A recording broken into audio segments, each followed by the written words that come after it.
থানার ঢিলছোড়া দূরত্বে ফের দুঃসাহসিক গরু চুরির ঘটনা। পুলিশের টহলদারি আর নিরাপত্তার দাবিকে কার্যত বুড়ো আঙুল দেখিয়ে খোয়াই শহরে দাপিয়ে বেড়াচ্ছে চোরের দল। মঙ্গলবার রাতে কালবৈশাখী ঝড়ের তাণ্ডবের সুযোগ নিয়ে খোয়াই থানার অত্যন্ত কাছে মরা নদী বাঁধ সংলগ্ন এলাকার বাসিন্দা গৌতম দাসের বাড়িতে হানা দেয় চোরেরা। এই ঘটনায় ফের একবার পুলিশের ভূমিকা নিয়ে বড়সড় প্রশ্ন তুলেছেন স্থানীয় বাসিন্দারা। ঘটনার বিবরণে জানা গেছে, মঙ্গলবার রাতে যখন ঝোড়ো হাওয়া আর বৃষ্টি চলছিল, ঠিক সেই সময় গৌতম দাসের গোয়াল ঘরে হানা দেয় একদল চোর। তারা গোয়ালে থাকা দুটি দামি বিদেশি গরু নিয়ে চম্পট দেওয়ার চেষ্টা করে। বাড়ির মালিক চুরির বিষয়টি টের পেয়ে চিৎকার শুরু করলে এবং গ্রামবাসীরা জড়ো হয়ে খোঁজাখুঁজি শুরু করলে চোরের দল একটি গরু সীমান্ত লাগোয়া নদীর পাড়ে ফেলে রেখে পালিয়ে যায়।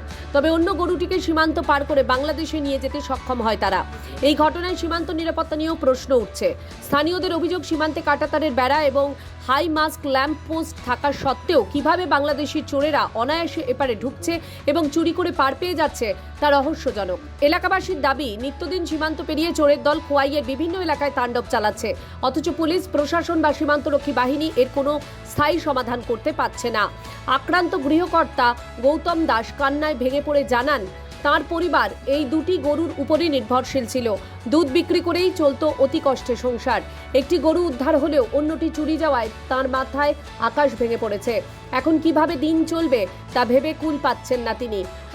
আমি বউ আসলাম, 3:30 গরু নিচ্ছে, 4:30টার সময় গরু ঘুষাইয়া দেখতো আর একটা সেকেন্ডের গরু নিয়ে গেছে। একটা দৌড়াদৌড়ি করতে আসছে, কারবার তো করেই বলবে, কারবারই রেয়ে দেয়। গরুটা কই পাইছেন? এই গরুটা চড়ো হয়েছে। এটা কোন জায়গা? এটা মরানোর দিবা। আরেকটা কি গরু নিছে? আর একটা সাদা গরু, কালারটা তুলি সাদা গাব গরু, 9 মাসের গরু, গাব গরু।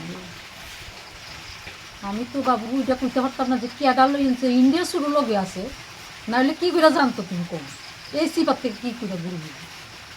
তারা রাত আসছি, তারা রাত না থাকে কি করে গরু হয়, কোনো সময় তো গরু ধরে না। কিন্তু তোমরা তো দেখো এই জায়গাটা কেমনি নিয়ে গেছে। গিয়েছে বলে জানাইছিলাম, আমি তো লগে লগেই গেছি। আমি তো আপনারা কি ডিউটি দেন, কি ডিউটি দেন? আর মানুষের সর্বনাশ করেন। তোমরা কাম খেয়ে গেলে ঘুমিয়ে তো, আমি তো আপনারা ডিউটি রাখছি দেহনের দিকে।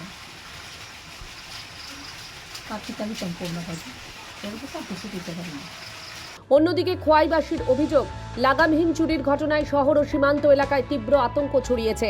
পুলিশের উপর আস্থা হারাচ্ছেন সাধারণ মানুষ। থানার এত কাছে এই ধরনের চুরির ঘটনা প্রশাসনের ব্যর্থতাকেই প্রকট করে তুলছে। খোয়াইবাসী কি আদৌ এই আতঙ্ক থেকে মুক্তি পাবেন? এখন এটাই সবথেকে বড় প্রশ্ন। ত্রিপুরা থেকে দেবাশিস বোসের রিপোর্ট, সিএন ত্রিপুরা।